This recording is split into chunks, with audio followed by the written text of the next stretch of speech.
Inson hayotda o'z oldiga biror maqsad qo'yar ekan, shunga yarasha sa'y-harakat ham ko'rsatmog'i kerak. Iroda, sabr-bardosh, uzluksiz mehnat deyilsa, Jack Londonning Martin Eden asarini o'qiganlarning ko'z oldiga asar qahramoni Martin kelishi aniq. Uning o'z maqsadiga yetish yo'lidagi mashaqqatlari, qat'iyati har bir kitobxon uchun ibrat vazifasini o'taydi. Asar syujeti quyidagicha.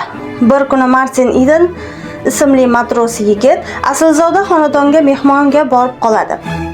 Xonadon egalarining bir-biriga nisbatan go'zal muomalasi, yashash tarzidagi nazokati, shu bilan birgalikda Ruf ismli latofatli qizi Martinni o'ziga shaydo qiladi. Endi Martinda bilim olish, ilm cho'qqisiga yetishish, aslzodalar xonadoniga arzirli bo'lish, eng muhimi Rufga yetishish istagi paydo bo'la boshlaydi. U turli xil kitoblarni o'qiy boshlaydi. Kutubxonaga paydarpay qatnab turadi.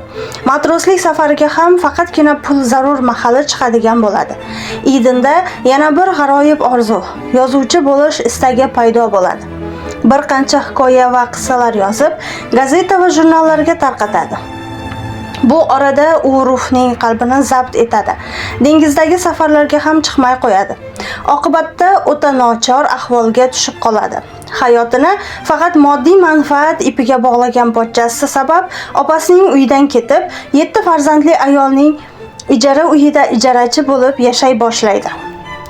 Ammo Martin o'zining maqsadidan bir soniya bo'lsin ketishni xayoliga ham keltirmaydi. Yozaveradi. Ruf ham, boshqa yaqinlari ham yuz o'giradi. Eden butunlay yolg'izlanib qoladi. Nihoyat unga omad kulib boqadi va bitta asari juda ham mashhur bo'lib ketadi. Bu muvaffaqiyatdan so'ng ilgari Martinning asarlarini rad qilib yuborgan gazeta va jurnallar endi turli iltimosnomalar yuborib, katta mablag' evaziga uning materiallarini so'ray boshlashadi. Martin Eden endi badavlat, mashhur va obro'li shaxsga aylanib qoladi. Undan yuz o'girgan, doim kamsitgan, haqorat qilgan insonlar, hatto Rufning oilasi ham mashhur yozuvchiga nisbatan munosabatini keskin o'zgartiradi. Aynan shu narsa Edenning ko'ngliga og'ir botadi va u bu jamiyatdan, soxta insonlardan bezib qoladi. Og'ir kunida qo'ldan kelgan darajada yordami tekkan sanoqli insonlarning orzusini amalga oshiradi va bu orqali yaxshilik javobsiz qolmasligini isbotlaydi. Uning taqdiri fojiali yakun topadi. Yuragi soxtaliklarga bardosh bera olmaydi va bu ahmoqona jamiyat va yuzakilik asosiga qurilgan hayotni tark etishga qaror qiladi. O'zini dengizga cho'ktiradi.